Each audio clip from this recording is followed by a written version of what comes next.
We have a special guest, and he's very good at things that I'm not good at. So I'm good at business, bookings, and brand. And David is a specialist in the art of closing the deal. And so I'm very happy to not just have a meeting with him, but to learn from him. This is David Greenberg. Hey, Troy, it's really a pleasure to be here with you today. Thanks for Yeah, having me on. thank you very much. Thank you. So today will be an interesting show. Can you tell us a little bit about yourself, your history? I think we met, I want to say 4 years ago. Does that sound That's about right. right? My memory's not so great sometimes. I'm very bad at dates unless they're on the calendar. And tell me a little bit about what you do besides what I said. Some of the details that might be interesting for everyone. Absolutely, Troy. And you're right. It was about 4 or 5 years ago because at that time I was starting to really, get very active on LinkedIn. So that's how we connected. So just share a little bit more about myself. Just like you and everyone, I wear different hats, and I mainly describe myself as a coach, a consultant, an educator, and a YouTuber. Those are the four main things that I'm focused on. Now, in terms of coaching and consulting, a lot of it has to do with sales, and I Mm, have a pretty long history with sales. It's not the only thing I do, but it's a primary focus. And it's because I started selling at the age of 11 when I went door to door selling greeting cards and discovered that whole world of selling and basically being in business for yourself at a very early age. And that's kind of followed me through my whole life. And then when you and I met, I got into the world of high ticket sales. So I'd already been a business owner, and I had already had a few businesses, but I felt like I needed to level up. So I started to hire some coaches and trainers on sales myself. Got into the mhm. world of selling high ticket, what people call high ticket or high fee services over the ensuing years, and that's been a big part of my focus even up until today. And then, like I Interesting. said, there's a few other things that I do as well. I have to thank Lisa for putting your information in there. Uh, so I want to say to everyone, feel free to schedule some time with David if you have some sales type questions, or even if you want to talk to him after. Thank you, Lisa, for giving the link. And also, I see Sabrina saying hello. I see Butch there. How you doing from Atlanta? What I want to do is ask everyone, where's everyone from? I've been in Atlanta for a while, but I'm actually close to LA right now, in a city right outside of LA. I just moved here about 4 months ago, and I think in January I will be in Las Vegas. So I'm going to move over there to be closer to family. So where's everyone at? And David, where are you at? Let's start with you. Well, not start because I said myself, but where are you at right now? Well, not to make anybody envious who's experiencing Oh, cold you're going to make climates, people envious. but You can do it. I am from Pittsburgh, but I'm currently traveling. I'm in Central America in El Salvador, and it's quite warm and tropical here. As probably can see, people can see it's pretty green in the background. So, um, I've been traveling through Central America for a couple of months now. Oh my goodness, yeah. So you're getting a little bit of hate here, but not in a bad Hate way. mail. Not in a bad way. Uh, Congratulations for the travel. I've been, of course, I haven't traveled in the United States, but really to be close to family. So I have a daughter, and in Atlanta, it was just too hard to for the scheduling and all that other stuff. And I said, it's about time to me to be closer to family and figure out what's important and stuff. So we got Butch from Atlanta. We got Sabrina. Where is Sabrina from? I don't know where she's from. We got Grace from Oregon. Oh, we got Toronto. She's from Toronto, and we got Dove from Los Angeles. Nice. Great. Well, we got a good group of people here. Oh, got a couple more people coming in. Daniel Looks like saying he somebody loves. is ready to win the computer already there, Troy. I'm No, seeing in the messages. we didn't even have to tell them. So we'll talk about a couple CTAs. One is a booking link for David if you want to schedule. Another is a booking link for me. But the exciting thing, not saying David, you're not exciting or anything. You're important. But the exciting thing is I had some computer equipment and I'm giving away my whole set. Matter of fact, I'm gonna go ahead and turn your video off real quick. And you see right there, I stuffed it in that box and I cut the styrofoam out. So there's a laptop, a MacBook Pro, a 24-inch monitor, and a mouse. And if you're within the 48 continental United States, to stay to the end, I'll give you a special word. You pop the word in there. David and I will figure out who's the winner, and I will just mail it to you. We're not going to figure out who's the winner on the show because it's too much back and forth. But just stay to the end, and we'll do that. So it's kind of my way of giving back to the audience, probably because a lot of people have helped me out. And I said, what can I do? What can I sell used equipment? I said, might as well just give it to someone, a solopreneur, entrepreneur, someone who needs it. Yeah, so definitely. Oh, and Daniel is from Houston, Texas. We got Slavi, Slava. I'm probably pronouncing his name wrong. And he's from sunny West Palm Beach, Florida. So you got a little competition there, David. So what I want to do is I'll probably get right into it. And what we're talking about is two areas. One is how to figure out who you're talking to and how to engage with that individual, and the sales portion, which includes the sales call. David, is that about right? Is there anything else that I need to bring up on that before I jump on the slides? That sounds perfect. Awesome. So we got a lot of slides, and David has a lot more slides than me. So I'll shorten my stuff so I can maximize some of his time. Oh, Grace is from Midway, Oregon. Nice. And what I will say is, please, if you have questions, interrupt. If you want the laptop, feel free to engage. That will give you some points. And also, we'll go ahead and give you a special word to put into the chat at the end. So today is about identifying your prospects and structuring that sales call. Now, a lot of people have to start from the beginning and how to target your prospects. And you have to remember that you want a two-way street. You want to be appetizing enough for people to come to you. And you also want to be able to, when you reach out to them, when they take a look at your profile and the things that you're doing, that you're legitimate and you're someone that they want to actually talk to. So there's ways to have them come to you, and we'll go to that in a moment. So let's start with this. And David, what I want you to do is please interrupt me if you have any commentary. I'm definitely open to that. I'm not very strict on this, but I'm here to support others and to actually learn stuff. But what I want to do, if I'm looking for a client, I want clarity. I want to figure out who am I serving specifically, and then who I'm not serving. Who I'm not serving is just as important, because I've made the mistake to be inundated by a bunch of useless meetings. And one way I've done that is my profile. And I'll get into that on the next slide. The third item here is, what are you solving? If you just say, hey, I'm doing marketing, or I'm doing this and that, being a generalist is not really helping you in the situation for the most part. People want to know, are you solving their specific issue? And then how do you reduce those tire kickers? And we'll get into that in a moment. And again, everyone else, got another LinkedIn user from Atlanta. All right. And in San Francisco as well. Caesar, hey, how you doing, buddy? One thing I do to reduce wasted meetings is I design my LinkedIn profile to pre-qualify.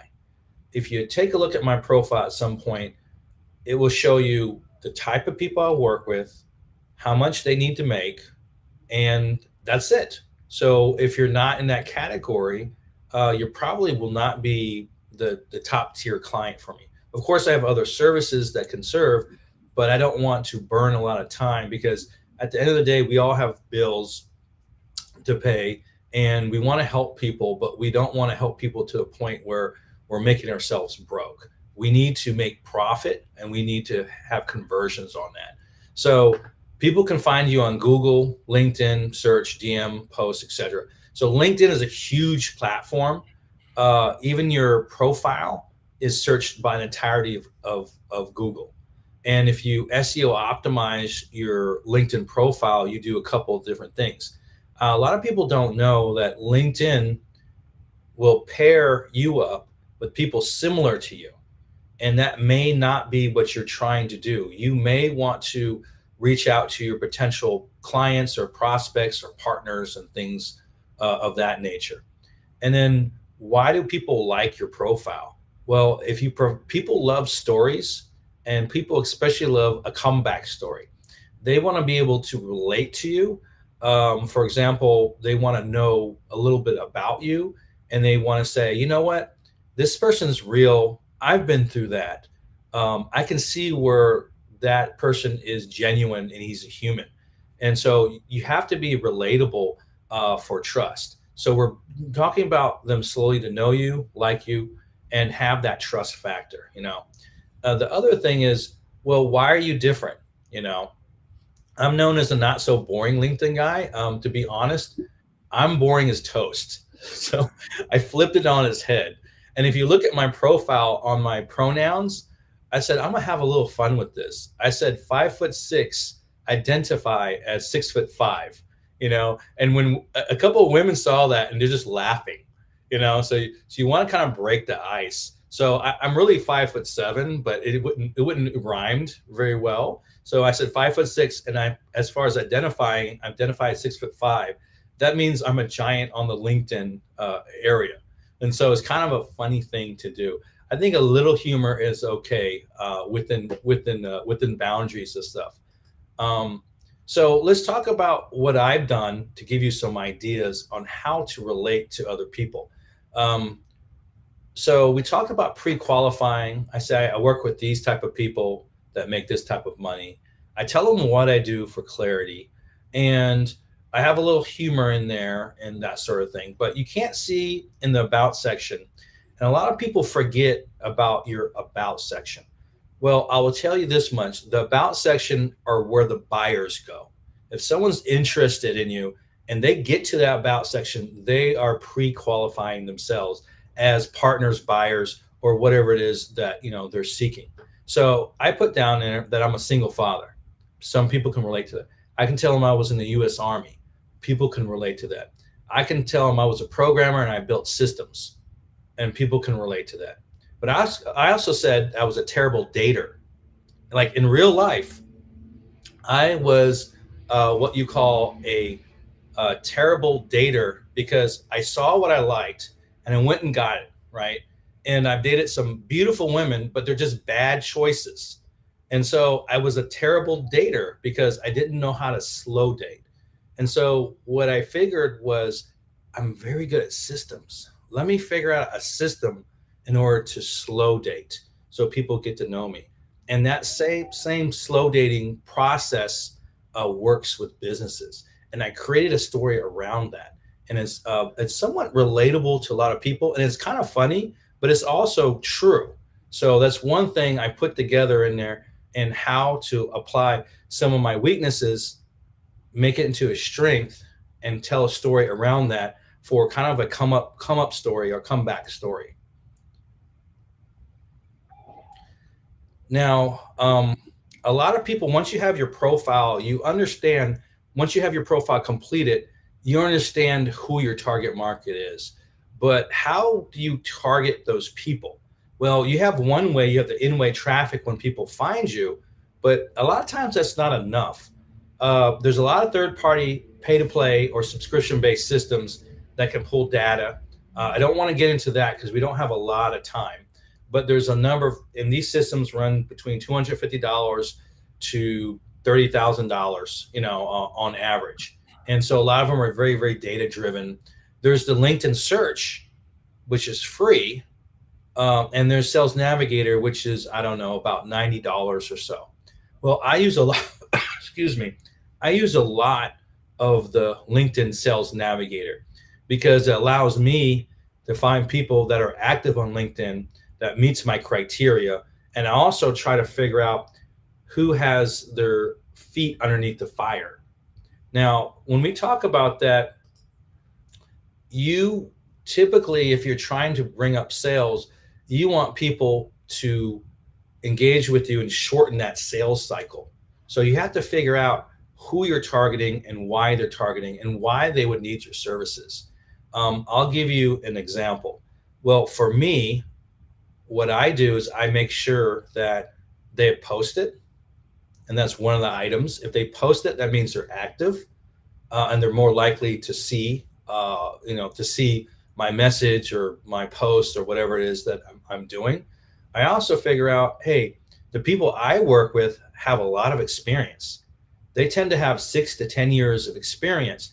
And if they have a new job or a new company they started, and it's within 2 years, that means the fire is actually underneath their feet. They need to make this work.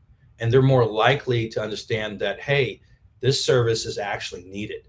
And so that's how I did it for me. It's maybe a bit different, but Sales Navigator allows you to find some of those intricacies to figure out who's related. It could be like we're in the same group, and that's a minor thing, but you can drive down in this particular type of group and drive down on some of those other filters that we talked about. So I don't want to get too much into it, but just think about this. There is about 1 billion people on LinkedIn, and 12.5% of those people are on LinkedIn daily. So there's a lot of opportunity on that. You just have to strategize that in the right way. So I already talked about why Sales Navigator, but a couple other things. It works with LinkedIn. It's already there, allows you to find people. It's less disconnect, and then it finds people that you need to know. And so I don't want to get too much into that, but sometimes integration makes a lot of sense versus having another tool that you got to figure out and kind of piece together, because time a lot of times is of the essence. One thing I lose every day is time. So I need to reduce my time and increase my output. So how do you engage? Here are a couple ideas. Well, if I want to engage with someone, that other someone has to feel like I'm providing value, and I'm putting some time into them. And so they said, oh, this person's putting some work into this conversation. They appreciate that. So we're dealing with humans. So to build meaningful, oh, we got comments coming in. All right. And David, you didn't stop me. I'm just talking and rambling on. Thanks for nothing. Sorry about that, Troy. All right. I'll slap my hand. Oh, yeah, it's fine. Dove says loves specific problem solving. That's true. Great. Ultimately, I guess that's what we're doing for clients, solving their specific issue. Yeah. How personal should we get? And how personal is too personal? Well, that's a case-by-case basis, but I'll be honest with you. When I talk to prospects, they tell me just about everything. I mean, if they're doing something illegal, they probably wouldn't tell me, but they tell me very personal stuff. And so if people are engaging with you on personal stuff, that means they trust you. You have passed the litmus test, and they're trusting you with information, and that's a bonding moment. I think those conversations should be off of LinkedIn, and on a one-on-one, though, I wouldn't type those type of things down. But that is a human conversation. That's a Zoom. That's if we're meeting for at a high-end bar for a drink or for a lunch, those type of things. Yeah, though there's a lot of people on LinkedIn, definitely. Can I just share something about that last point real quick? I personally do not engage in conversation directly on LinkedIn. If it's going into open-ended questions, that for me is a signal that we should, that I would like to invite that person to have a real world conversation, even on Zoom. We'll say real world. Yeah. I just don't conduct any conversations in LinkedIn because so much can get lost in the context. And if there's already a genuine curiosity on their part to engage in conversation, why not make it a real one? That is a great point. So let's talk about LinkedIn DMs or even the comments, right? Um, it's almost if an email had a baby with a text. Think about that. It's very short conversations. And if you provide a lot of information, it may get, like you said, lost in the translation or add confusion. And at the end of the day, you want clarity. You said, that's a great question. You know what? It might make better sense to have a quick actual conversation on this. And I said, would it be okay if I sent you a schedule link or you can provide yours? And it's either yes or no. And you ask them permission based, which is great. So you don't assume that they need to talk to you and just give them the booking link.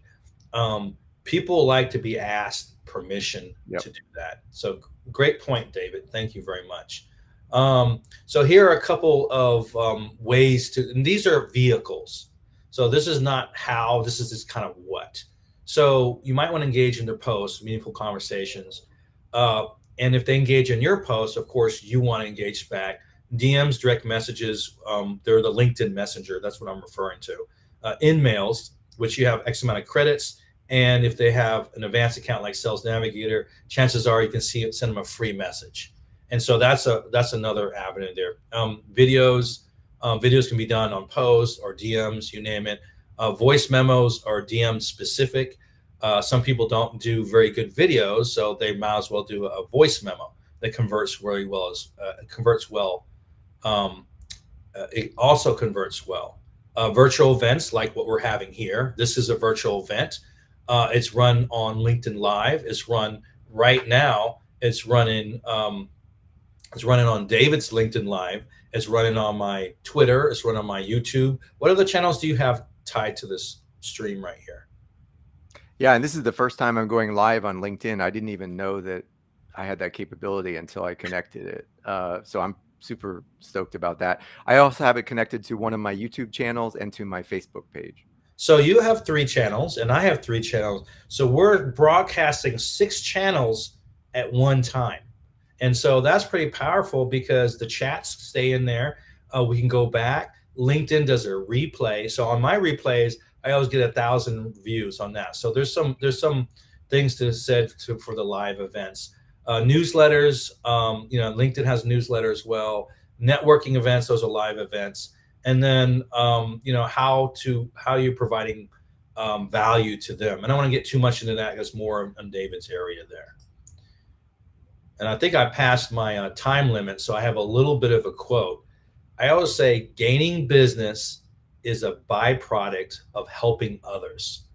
So I'll leave it to you, David, and just go ahead and tell me to hit next. And if you want to stop to share in order to talk to the audience, I'll do that as well. Awesome, Troy. And I just got to say, you're a great presenter, man. I mean, you did a great job switching the screens and going full screen. I mean, really great job on that. High value. Well, I can also robot dance a little bit, but not boring at all, right? I love it.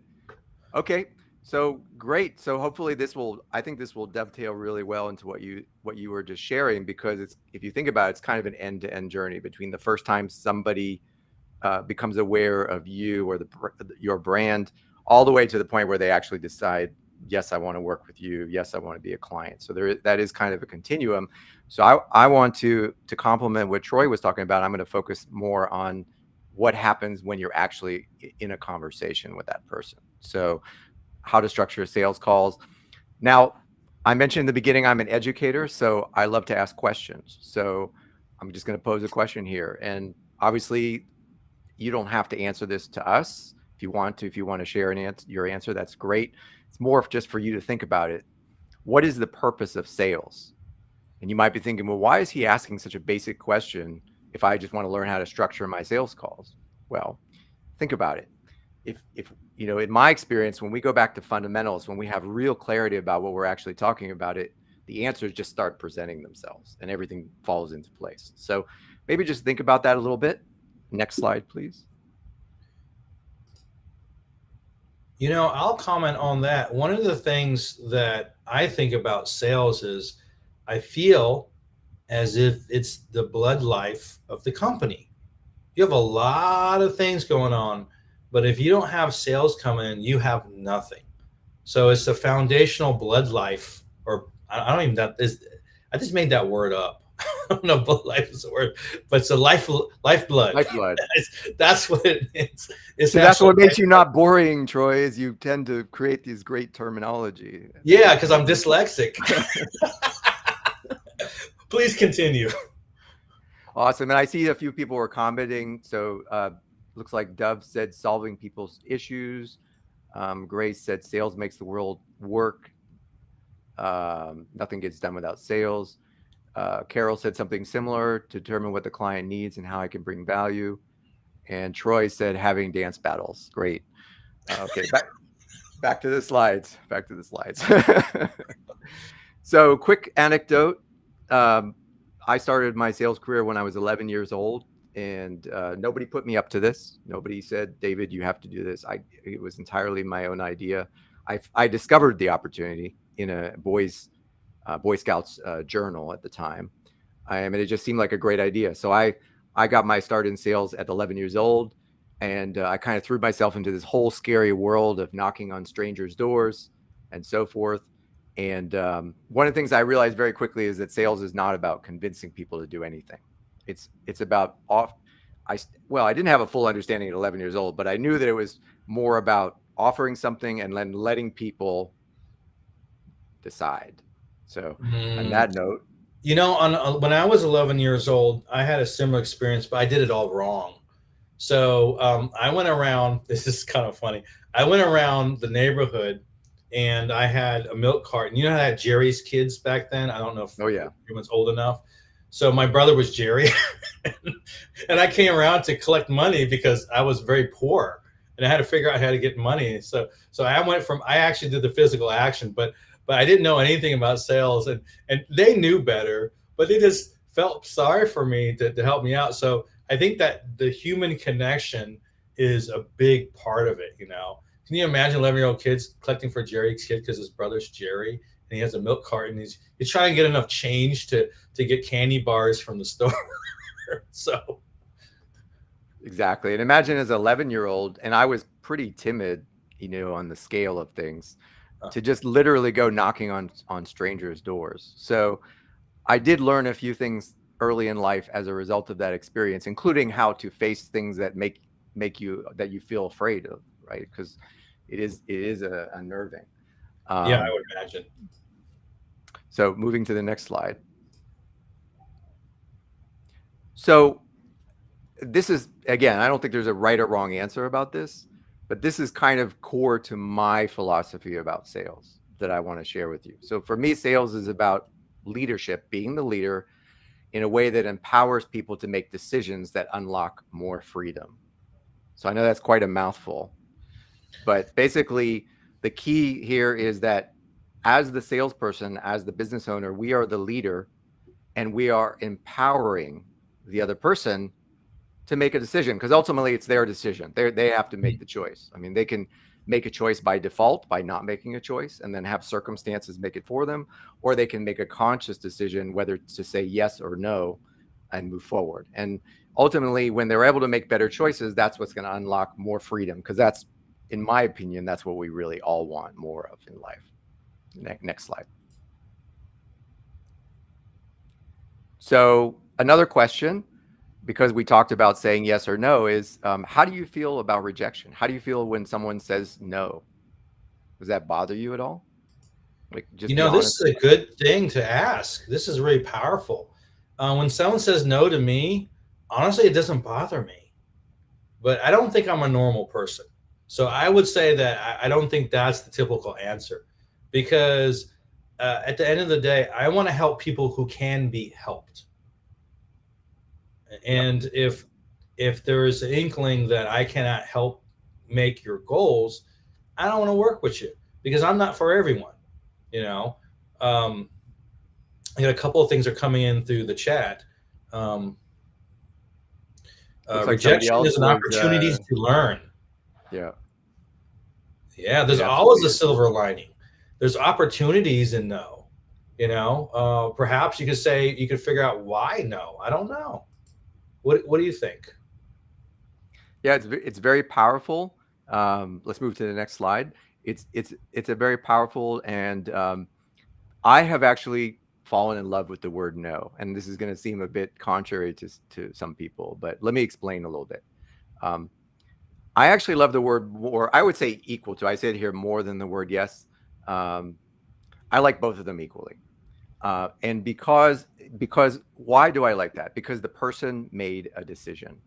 The Mm, person made a decision, and this is what most people are struggling with. As if anyone who's taken more than a few sales calls mm. has probably identified that uh, I need to think about it is a symptom of a deeper problem, which is people are struggling to make decisions. And that's why I celebrate someone saying to me directly, no, thank you. This is not for me. Or this is not the right time, maybe later, but a definitive no. I think that's great. They were able to come to a decision, and we So can you don't celebrate like wishy-washy that. Yeah. conversations? Yeah, it doesn't do anyone good. I moved from Georgia, and great trees, good-looking people, but they're so friendly all the time, even when they're not supposed to be friendly. It's very alarming if you're not used to that. And so I grew up knowing if someone liked me or not. And when I went to Georgia, everyone was really nice to me, and so that felt a little wishy-washy to me. Yeah. So I can understand and respect getting some clear answers and figuring out. Another thing too is if they say no, you're not burning brain power. You're not spending energy on figuring out how can I present something that may convince them or may have them realize that they need you, because at a certain point you need to cut off and move on, because you're missing opportunities if you keep on going back and forth on a prospect or a relationship that has no outcome. 100%. And I just want to address someone made a really good question, asked a really good question here. Dove asked, should we push after the no, or is it better to just sit back and wait for them to come back? So Hmm. uh, I'm going to give you my answer, but obviously I want to invite people to think about that because that's a really good question. The way I look at that is, again, my role as the leader is to help them to come to a decision. Now, that decision could be a no, and a no could even just be not now. No doesn't have to be forever. In fact, many times it isn't. It's simply like a not now. So when you say, should we push? Well, what does that mean to push? Why would we push them? What are we trying to push them to do? Didn't they already make a decision? If they expressed a clear decision, why would we not honor that? Now, if they made a decision, because the decision ultimately falls on us to provide them, to help them get the right information, because we make decisions based on the information that we have, right? So this could be a very deep discussion, but I just wanted to share Yeah, it kind of sounds like a rabbit hole. yeah, it could really go. I mean, it's an important question, so I wanted to at least try to address it a little bit. I would not try to push anything. If it's clear to me that they made their mind up, I would reflect that back to them and say, I recognize that you've decided for now you don't want to do this, and I totally respect that. If you're open to it, we can leave the door open to having conversations in the future. If you feel like this is something you're not going to move forward at all, that's totally cool. I'm going to respect it. Because again, why would I need to try to push them? What would be the advantage of that? The worst client is a client that you can't convert. So if they did say yes and they're the type of person that didn't do the things they needed to do to be successful, it looks bad on you, because you can't do everything for a client. For example, I don't do the sales for the client, but I'll help them with the bookings. And if they can't get sales, I'm gonna lose them anyway. And so I have to understand the structure of what it is. And what I would say is, I agree with you saying, David. What I would do, and I like the tail part, keeping the door open. What I do is I provide some value at the end of the conversation. I see, well, this is your issue, and here's something that may help you. And then I say I keep the door open. And more than often, I have people come back 6 months, 3 years later. It could be a long span, but they remember because they know that I took the time to try to help and solve their problem. And they just may not be ready right now. And so I had a call yesterday. Guy booked a call, and it was I just sent a thank you note for going to the show. And he booked a meeting. I don't remember from 3 years ago until he told me with I said, oh, and it snapped back. And then he may be a potential client now because 3 years later, things change. And That's so right. I would definitely keep the door open, but try to provide something of value on the tail end. It's like having a good joke and then bowing and leaving. Yeah. They'll remember you a lot better. 100%. And remember that no is not the same as a logistical issue. So we always want to try to determine if somebody truly has a desire to acquire a particular service and they're just struggling with the financial aspect versus they just don't want to do it. So when I talk about a yes or a no, this is a decision. This is not a logistical issue because we can always help them solve logistical issues. So let's go to the next slide. I know people are asking more questions and making great comments. I promise we'll come back to the end of some of those. So why do most people struggle with even making small decisions? So this is my hypothesis, in case you haven't figured it out. My hypothesis is that most people, and I would include myself in this group, for most of my life, we struggle to make decisions, and we struggle often to make small decisions, and we're kind of embarrassed to even say no often. People kind of, to the point of some of the comments, even try to. Hey, Davis, please Yep. continue. Yep. I have a little bit of emergency, but I want you to Okay. continue this conversation. I'll free form it until you get back since I don't have the slides. Okay. So in my slides, I was going to talk about this a little, but basically, if you think about it, and if you've been on more than 20 or 30 sales calls, you'll probably know exactly what I'm talking about, is people really struggle to make decisions. So I think this goes back to my philosophy is I want to focus on empowering. Oh, I hope what I was saying didn't upset you. Hope she's okay. So basically, I didn't realize that my talk was that jarring. So we want to, we want to help people make decisions. So let's go to the next slide.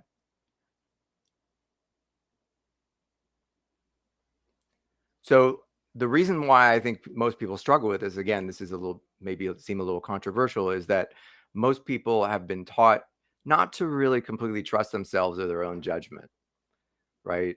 So there is kind of a doubt. We can call it an unconscious programming of doubt going on in the subtext. Because if they had more certainty, they would make the decision, and then we would have to figure out logistically how to make it happen, because the decision is not the action itself. The decision is, I want to do this, and then the action is do. Okay, ABC. Here's what I need to do to make this happen. So knowing this, what could be your number one goal when you're meeting with someone on a sales call? Again, this is just my approach for your consideration. This is how I approach it. It's not necessarily the same philosophy as every other sales trainer or expert. So what do you feel, based on this conversation, should be your number one goal when meeting with a prospect? Next slide.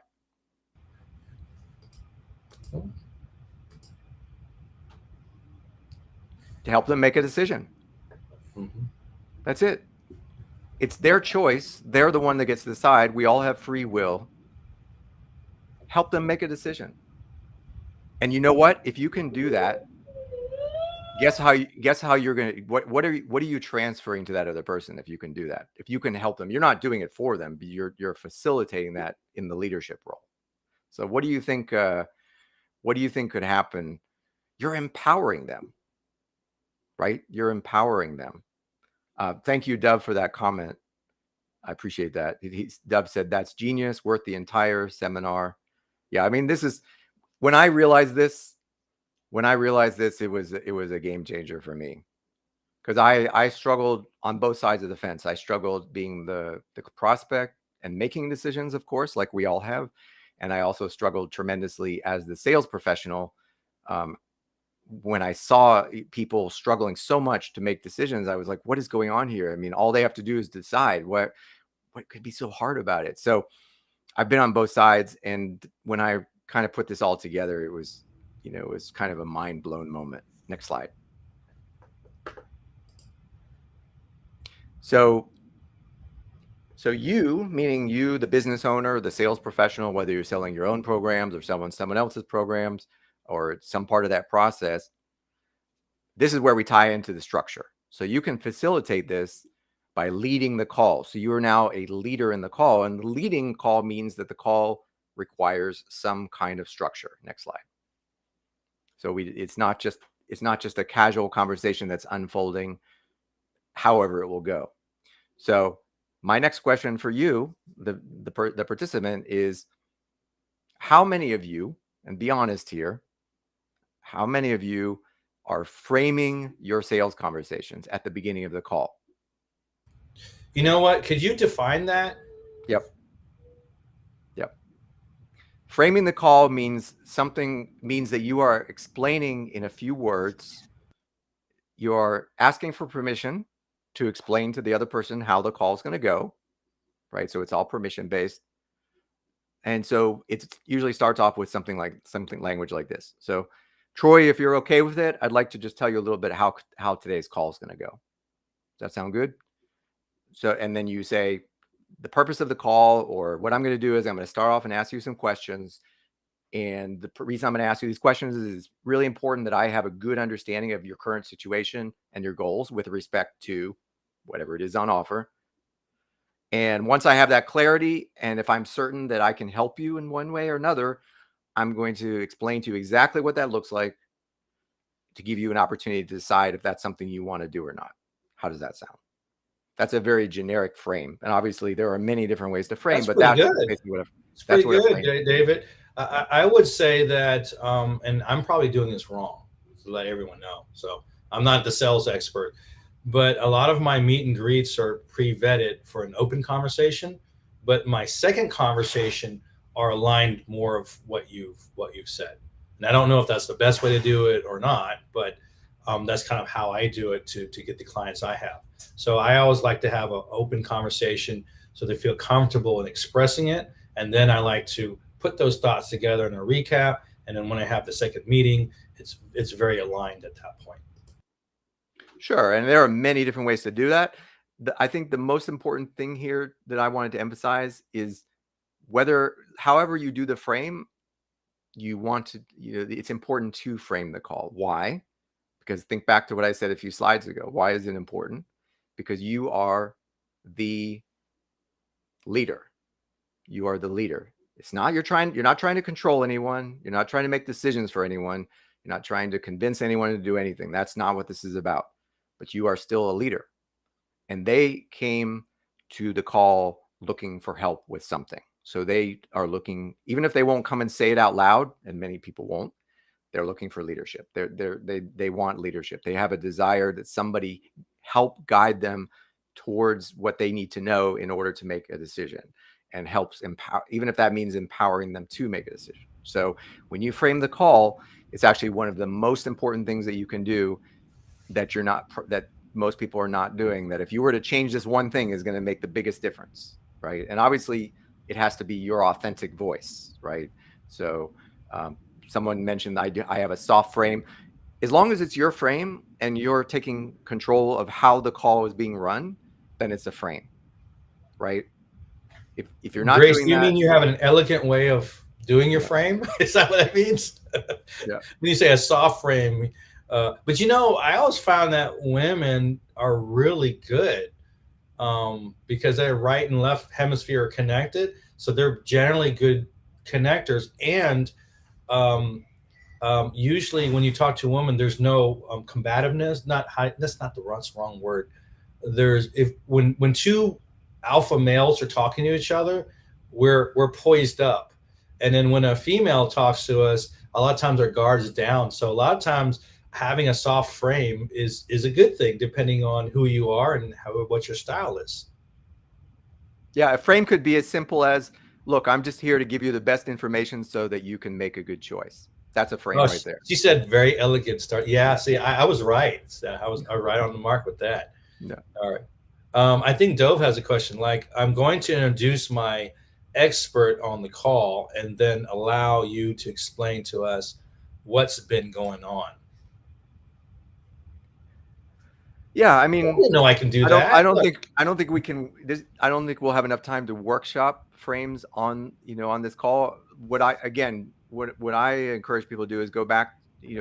Go back to the philosophy. Like, you decide what your personal philosophy with respect to the sales calls is. I've already told you what mine is. Mm-hmm. So again, there's no right or wrong. My frame is I want to empower them to make a decision, which ultimately is going to lead them to, and all of us, to experience more freedom. So as long as I have that in mind, I can build a frame around that. So you simply, to build the best frame, should just decide, well, what's your objective here? Like, what's the main goal that you want to convey, and what information do you want to convey at the beginning of the call so that you know that the other person is on the same page as you? And if they're not, if they object to that, hey, at least you found out early in the call so that you can dialogue about that and figure out, how to address it. So I think this but is very concise, what you have here. The only thing I would probably say is you are a leader. I always feel myself as a partner, maybe a leader, but their partner. And I think that is important part too, because I don't like dominating a conversation. I like being part of that conversation because they want to engage, and I want to keep that space open for them to kind of tell me what the issues are. And so I want them to actually lower their guard so I'm able to lessen their pain. 100%. And there are different types of leadership. And in context, when I talk about leadership, it's not something that is dominating. Leadership could potentially be dominating, Mm-hmm. but I don't think it has to be. And ultimately, if you can show leadership at the beginning of the call, what that could do is it's going to allow them to open up, and then they're going to catch up with you. So in a way, it's like, hey, if you just follow me here, you're going to catch a stride, you're going to get a pace. And then at some point we're going to be walking side by side. But I just follow me here. Just trust me in the beginning. Let's start this walk, and then we'll be walking side by side at some point. So yeah, it's like a story or a journey. Yeah. There's certain methods that work well to being more of a dictator, and that's like if I'm running a crew, like we need to get this stuff done, and unless you got a better answer, let's go this way. But that's not this. This is more of a partnership. 100%. So I already gave a few examples. So if you're okay with it, Mr. or Mrs. Prospect, let me share with you how this call is going to work. Next slide. My main goal today is to support you in making the best decision for you, for your business, that will allow you to achieve whatever goal. Next slide. So whether it's a hell yeah or a hell no, this is the approach I like to take sometimes. We can celebrate the decision together as a win, right? And this is kind of a longer frame. Most people won't do this, but this is kind of the spirit of the frame. Yeah. So I just want to let them know, whatever you decide, I'm going to be cool with it, as long as you're willing to put the full weight of your choice behind that, right? So I think they'll get a lot of value whether it's a yes or a no. And they'll respect you. They'll respect you.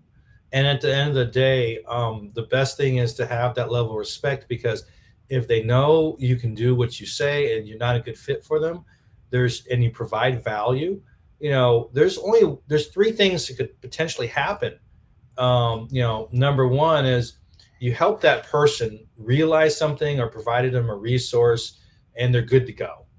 And and they'll never talk bad about you. The second thing is they'll come back later. They'll look to the left.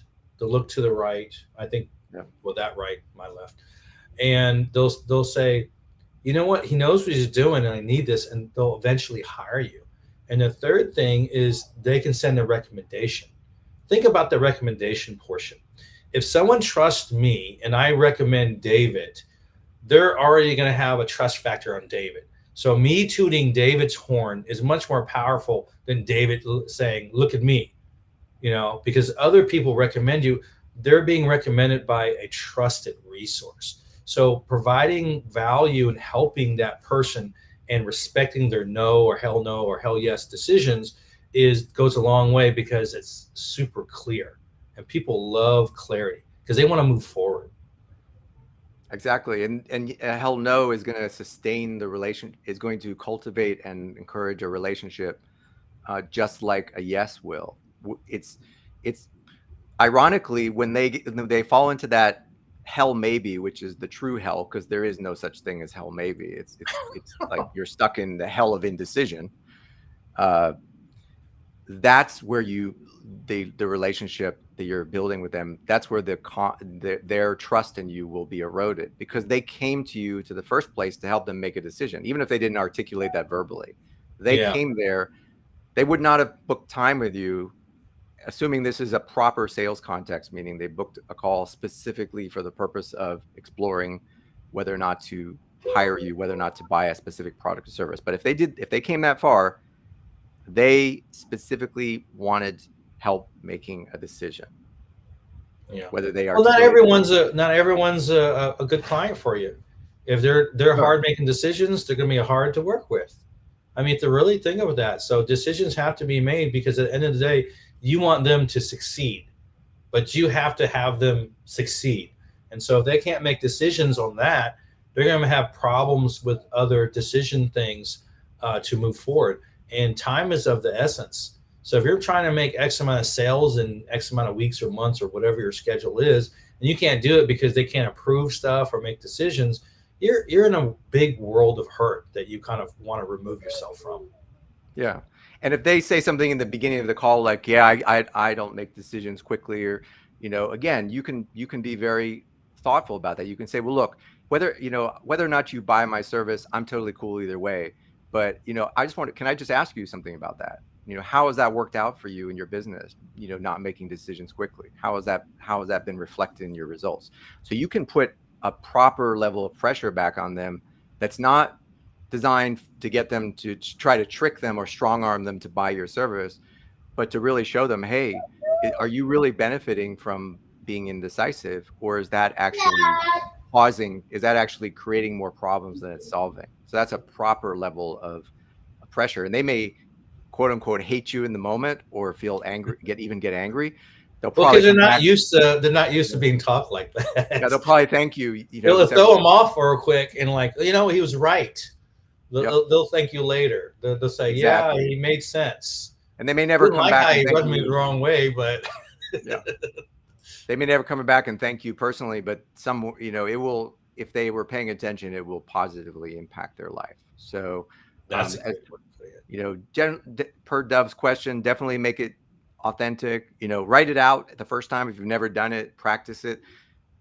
It's like everything in life. The more you practice something, the more natural it becomes. Oh, I'm definitely writing it out. I have your slides, so I'll go ahead and break that out, because I'm hearing this, and I don't think there's anything necessarily wrong with my format, other than it could be tightened up.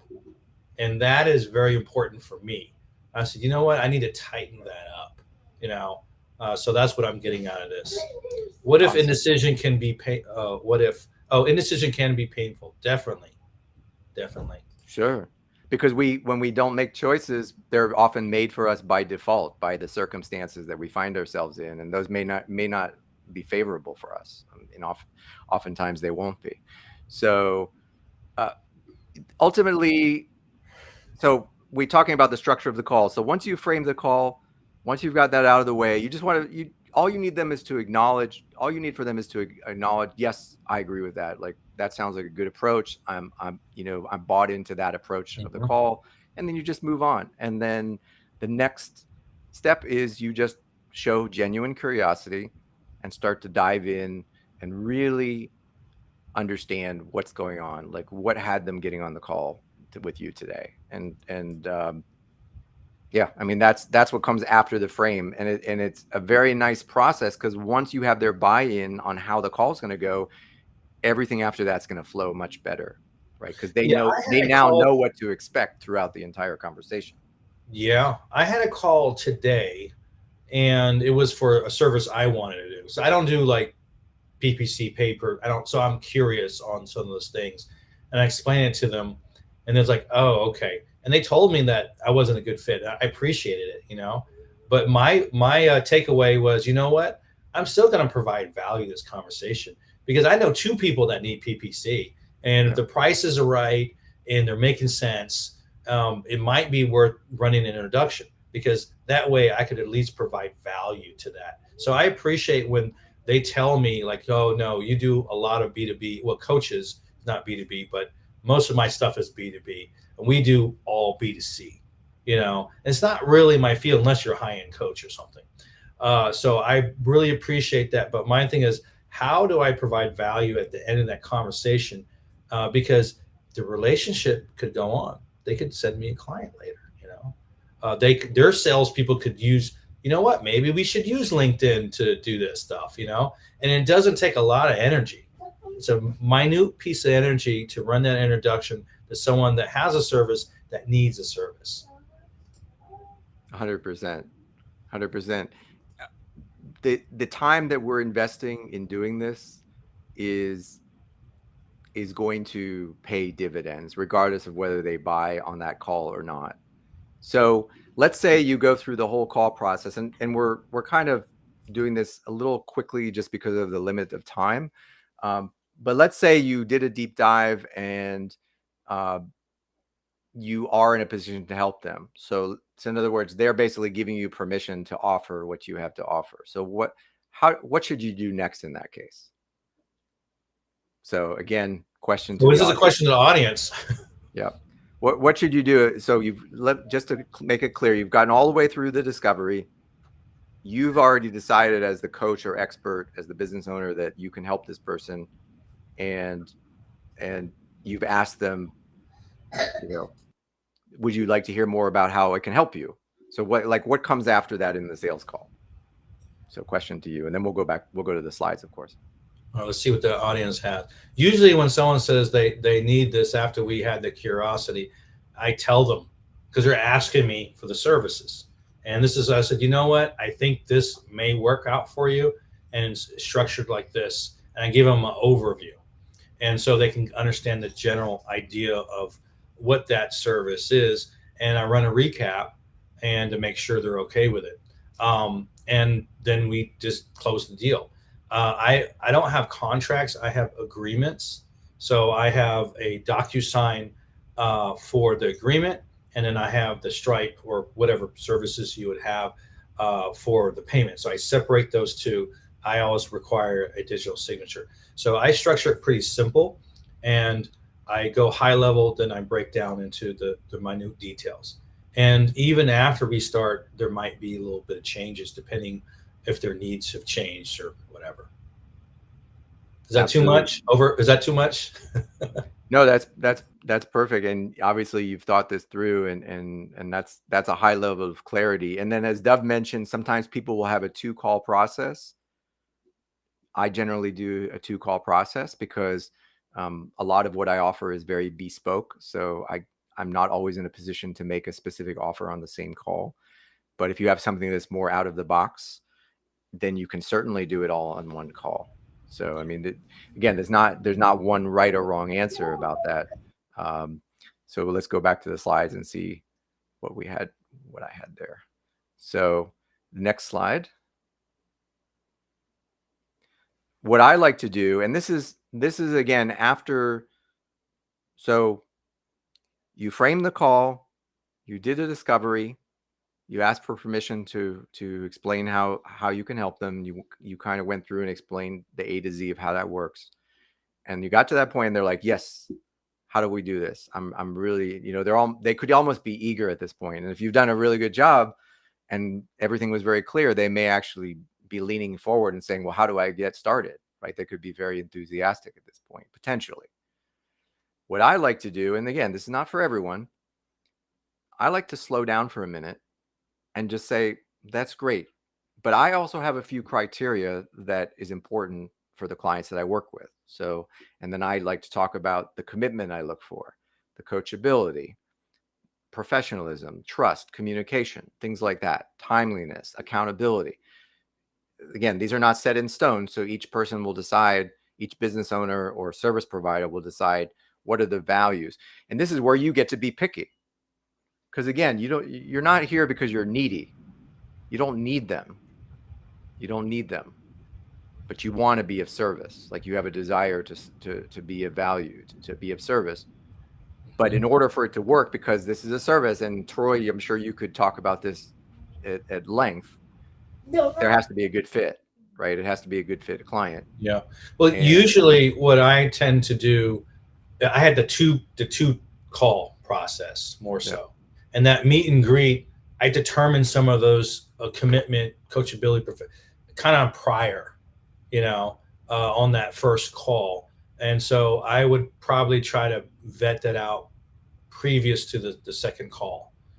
So I do a meet and greet and I do a business call, a decision making call. But yeah, these are very important things, and I apologize for not bringing it up. I just thought it was kind of baked in there, but that makes perfect sense.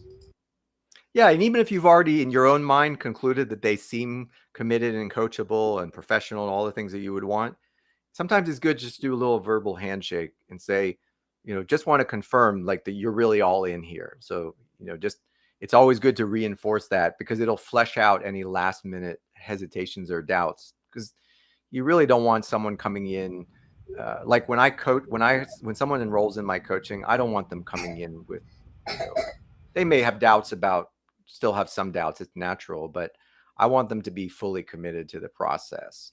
And if they're not able to fit that bill, then I can say, look, it sounds like it's going to be no for now, which is a very empowering thing for you to say as the salesperson.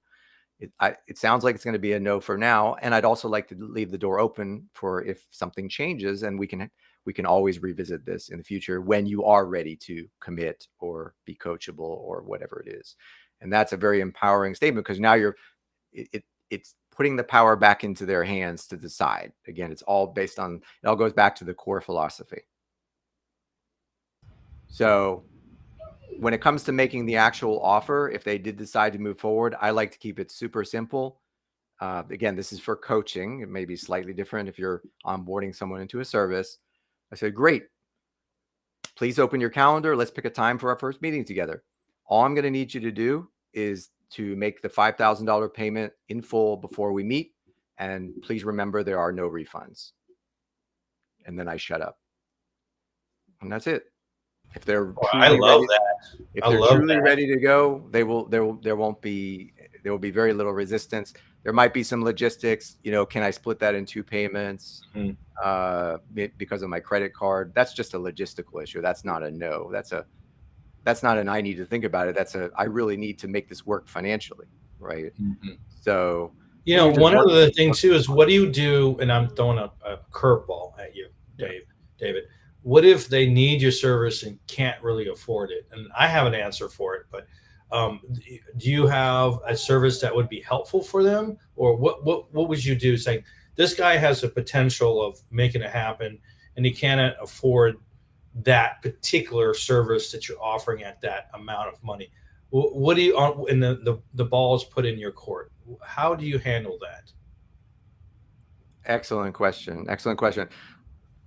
Obviously, within the conversation, I might handle it in a very specific way, but I do have 3 general tools in my toolkit that I can draw on to make things easier. So, love to hear it. Number 1 is for sales coaching specifically. I always offer everyone a free sales call review so that they can try out my service without paying anything. So all day try before you buy. Got it. Yep. And I always offer that. Offer is always on the table for someone who has not yet become a client. And even if they never become a client, a paid client, it doesn't matter. I'm still going to give them that value. So that's one thing. For coaching specifically, I always offer a free 2-hour coaching session, which is my sessions are always 2 hours. That's just the way I do it. Mm-hmm. A free 2-hour coaching session, again, so they can experience what it's like to be coached by me. And if they have any doubts or hesitations, or they feel they're not going to be able to afford it, whatever is going on in their mind with respect to the finances, it takes away all the pressure of that for a moment and allows them to experience what they can actually get from working with me, which will then probably allow them to be more resourceful if they want to move forward they will probably find a way to invest in that, or they'll just get the most value that they can from that experience. And then Well, I and have, also, I mean, the benefit of that, I don't know if I would give them 2 hours free. That's something that you would do. I wouldn't, because I charge for time beyond, you know, a reasonable, what I consider a reasonable amount.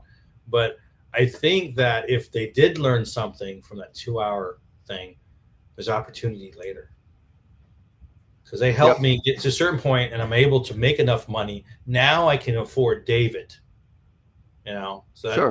that makes sense. Speak of, if you want to book a time with David, type in David in the chat, and if you want to book some time with me, just type in Troy, and we'll follow back up with you via DM or whatever. I forgot to mention it. That was actually part of the scripts. I forgot to do that. I'll go back to the slides. Yep. And there was just one other thing, because based on your question, which was a great question, the third thing that I can do is, or the third thing that I do sometimes to take the pressure off, is for consulting clients. This is more for consulting clients. Uh-huh. Obviously I can work with a certain number of clients at the same time. And what I will do, if it's a really good fit and I have spaces, because these are always going to be limited slots, sometimes I'll allow them to pay for the retainer out of the results. So it's a performance-based, you're probably familiar with this term, Troy. It's performance-based agreement, where there is still a fixed cost, but they can defer the fixed cost out of the results. And I would obviously offer that when I am 100% confident myself that working together with this person, we're going to get the results that we are agreeing That's the to as key. partners. You know it's going to happen anyway. Yeah. Let it happen on their terms, you know. Yeah, I that's would just to add take the pressure off for new, especially for new business owners, but where there's already a certain level of results and I can see them, you know, hitting the goal. Definitely. One other thing I would mention is I have partners, and I have partners that may help with funding, you know, or you could have a service that's a little more affordable. They can get some benefit. For example, I have a master class. In the master class, they can pay X amount of money and show up 3 weeks out of the month, get consulting, learn how to do stuff. So that might be something that people will grow themselves into a way where they could actually be a client. For sure. You're giving them that's a great way of putting it. You're giving them multiple pathways. Do we want to keep going here? I know we're kind of way over time. I don't have a lot more slides, but how are we doing? Are people cool if we keep going a little bit? Yeah, let's go ahead and continue. Okay. So my next question is, what are objections? People talk about objections in context to sales. What does that actually mean? What is an objection? So before we move to the next slide, maybe think about like what your definition of an objection is, and go to the slide.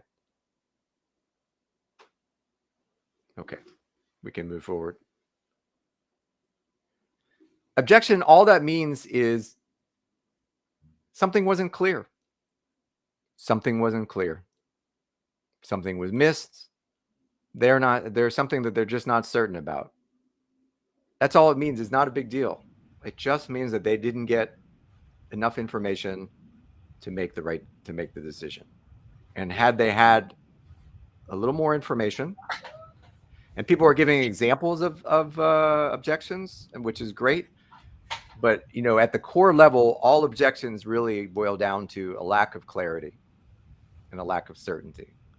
And therefore, they can all be addressed, because, again, all that's going to serve the person is to make a decision. They're going to, one way or another, they need to make a decision, just like we all do in life, right? Mm-hmm. Like, whether it's a yes or a no. So if there's an objection, what they're really saying is, I'm not clear about this. I don't have enough information to make a decision, right? And then that gives you the opportunity as the business owner, as the sales rep, to go back in and say, okay, let's take a step back here. We're still in conversation, so we can still talk about this. Let's go back. Let's step back a bit and figure out what that is, right? And conducting sales calls is a performance art. There is a science to it, but ultimately we are performing. We don't just show up on sales calls and just let things flow. Hey man, let's just go with the flow. No, sales calls have a structure, right? We are meant to. My Can you acting skills coming out, right? Because I'm putting can on a you just performance. like really picture someone saying that? Hey man, how you doing today? Can we talk about doing business? It's a performance art. You know, in life we perform. There are many different types of performance. Actors are not the only ones who perform, right? And it's not incongruent or what's the word I'm looking for?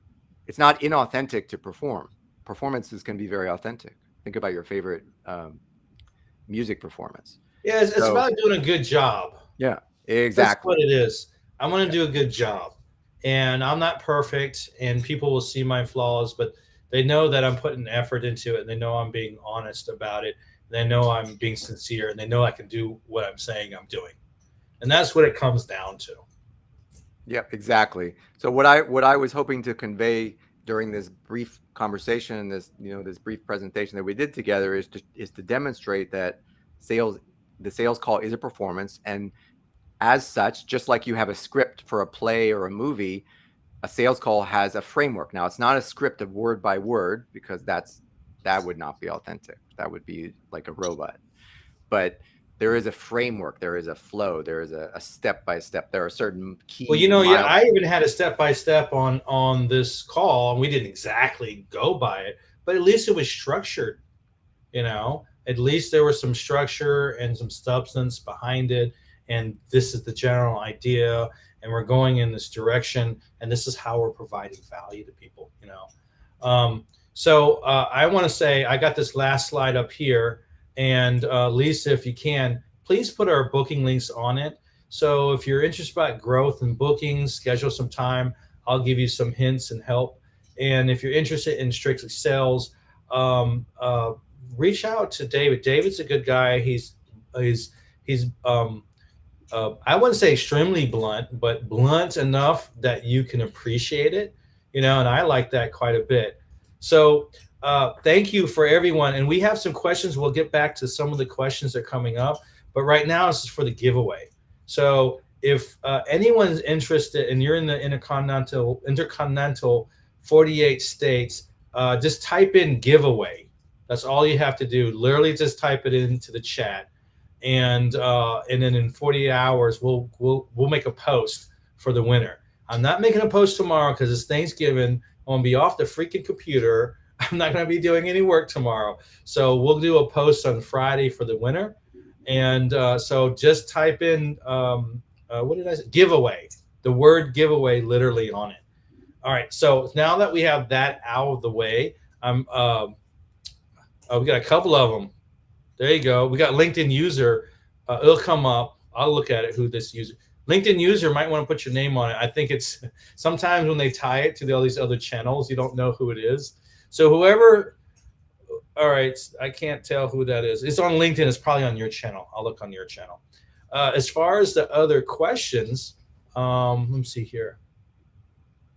Oh, I should have. I didn't realize they're going to type it in. It's going to push the chat up the whole thing. So Dove says, thank you guys so much for this information. This has been extremely helpful. Thank you, Dove. Appreciate it. Grace is saying, singing through the call is not necessary. Yeah, she was making fun of you, but you have to be engaged and thoughtful. We don't have a budget for that. Well, that's a good one. David, answer that. I don't have a budget for that. How do you respond to that? So what does creating a budget for that look like for you? Just reverse the question. I'm just kidding. I mean, I thought it was pretty good. Obviously, that's something we want to flesh out. If it's a B2B service, you're going to flesh that out pretty early in the they're calling you. They have to know that there's a budget, though. Usually, and they don't have this. That's like I'm not serious answer. That's what it sounds like to me. They're engaged. I'll scroll back up. It's wild that sales result, and I'll just go ahead and add it there. Dove says, wow, that my sales results are going to be drastically different just because of a 1-hour seminar. Awesome. I'm going to make tons more commissions. I think you know this guy, obviously. So you probably helped him out quite a bit by keeping some of these points in mind. Number one, the client isn't 100% confident in their decisions. Number two, I'm a leader. I would say I'm a leader and a partner. And number three, I'm solving their specific issue. Love that. Thank you very much. So let's see. And if anyone has any other questions, feel free. We'll stay online for another moment. And we don't want to eat up. I think we're way past the hour. And I actually think it was a great show. I've learned a lot myself. I think I kind of knew it, but I didn't. But it's to be reinforced and to be structured and to add that additional level of clarity is monumental. So I appreciate that, David. And I hope some of the things that I said were helpful for actually targeting the clients and helping with some of the booking end, So if we don't have any more questions, I'll go ahead and log off, and I'll say that thank you, everyone. I appreciate it, and have an awesome day. And if you do Thanksgiving, have an awesome Thanksgiving tomorrow. Thanks, everyone. Awesome.